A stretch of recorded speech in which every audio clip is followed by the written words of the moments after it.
CBS Sports. High drive, center field, hit the wall, grand slam. This is magnificent. Got a fantasy question? Email fantasybaseball@cbsi.com. Get ready to win your league. Where fantasy becomes reality. Now here's Frank, Scott, Chris, and Adam.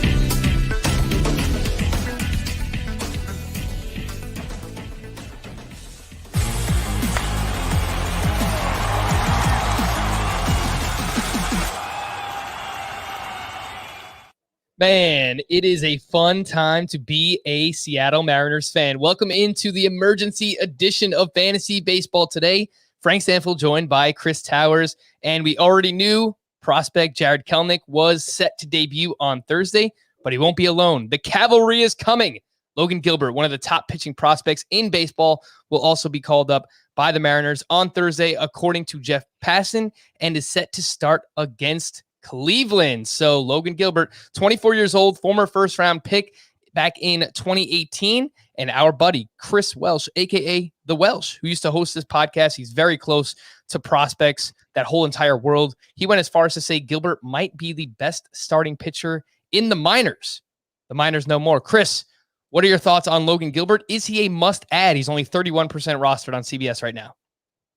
Yeah. I mean, granted, you probably don't need a ton of help at pitching right now, given the landscape. But yeah, I think Logan Gilbert, if he's not the top pitching prospect in baseball, he's certainly not far off. He is, I think when you compare him to some of the other top pitching prospects, like a Mackenzie Gore, he may not have like the wow stuff. It may not jump off the page the same way some of the other guys do from reading the scouting reports. But, as a 22-year-old in 2019, he threw 135 innings, 165 strikeouts, 33 walks. And he did that while making the jump. One, first professional season. So that's really impressive. And got all the way to Double-A in his first professional season. Made 9 starts there with 56 strikeouts and 50 innings. So, the scouting report on Logan Gilbert is, a very advanced pitching prospect, very polished. There's no guarantees among pitchers. There's no such thing as a high floor pitcher, but he seems to be about as close as you can get in that regard. And, clearly just needed 1 start at AAA, 5 strikeouts in 5 innings, allowing 1 run. And now he's here. I definitely think he's a must add. I don't think I would rank him in my top 50 right away, but that's mostly a result of how strong pitching is right now. Like, I have Freddie Peralta, number 48. I wouldn't drop Freddie Peralta for Logan Gilbert. So I agree with you. I've got Robbie Ray, 53rd. I don't think I would drop Robbie Ray for him, but you get a little lower and you've got like Nathan Eovaldi, who's been, I would drop Patrick Corbin for him. So probably in that like 55 to 60 range. I would drop Marco Gonzalez, Herman Marquez.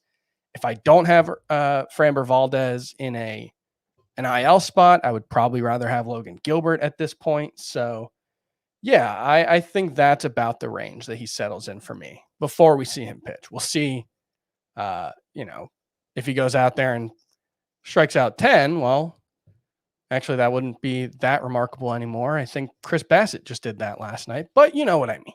We'll see what it looks like once he actually gets here. Especially against Cleveland, Chris. Don't rule out a no-hitter. Yeah. As long as Logan Gilbert is actually in the game.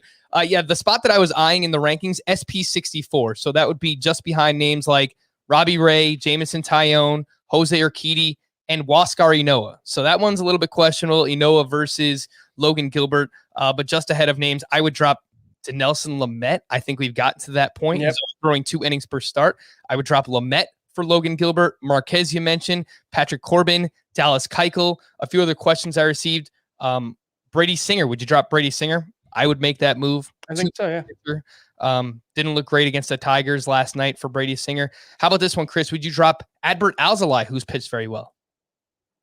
I think so, just because Alzolay seems like the kind of pitcher who is only going to throw, 5 innings, most starts, the occasional 6 inning if he's really good.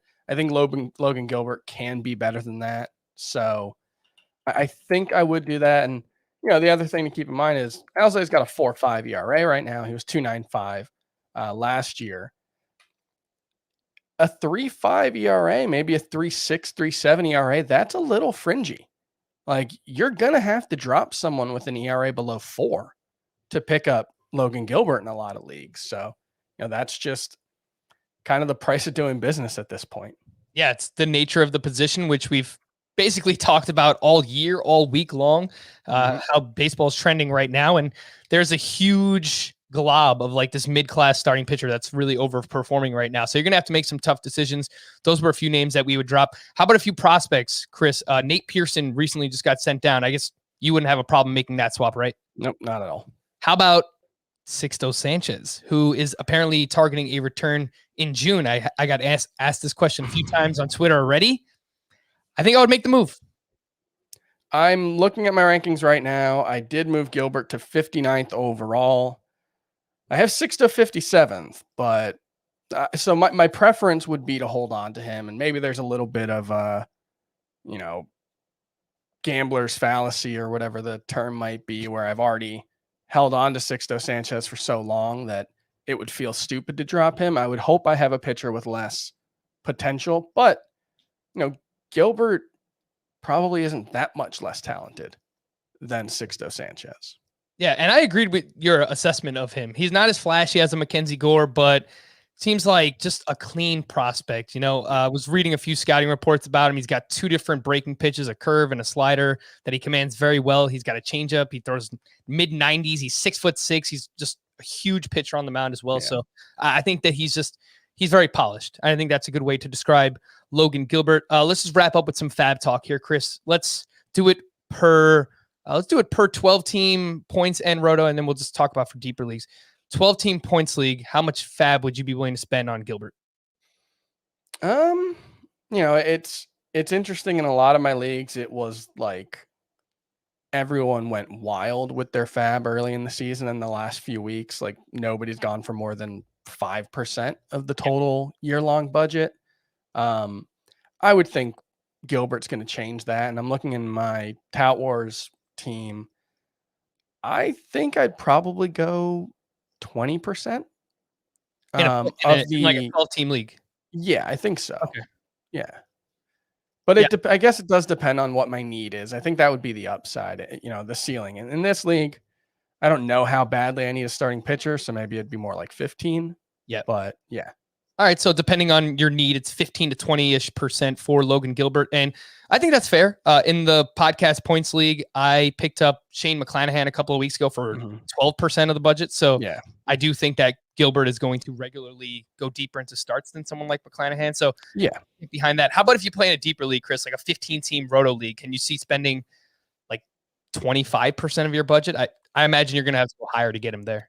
Yeah, I mean, I think you look at the remaining prospects left who are going to get called up. The most exciting one would be Wander Franco. He's almost certainly rostered in most 15-team leagues, and I would guess a lot of the other high-end guys are as well. If Gilbert is available in your 15-team league, this is probably one of your last chances to really blow out the budget. Unless I don't know, Severino or Sale or Syndergaard got dropped, maybe they'll emerge as that guy. Maybe Sixto Sanchez if he gets dropped. But this is probably one of the last really, really big players who's available. So, I think 25% would be totally worth it. And I think just in terms of pitching prospects, Chris, Logan Gilbert, if he remains in the majors, that means he's pitching well. I think he's going to have the biggest impact this year, even more so than Mackenzie Gore. Everything I've read about and heard from Mackenzie Gore is that he continues to struggle with command, control in the minors. He's got a lot to work on. And it seems like the Padres just don't really want to rush him to the majors. So I do think this will be the best pitching prospect in redraft leagues that is called up this season. So go out there and be aggressive with Logan Gilbert. For Chris with his fancy new glasses, by the way, I am Frank Stanfield. Thank you all for listening and watching this emergency edition of Fantasy Baseball Today. We'll actually be back later on. Bye-bye.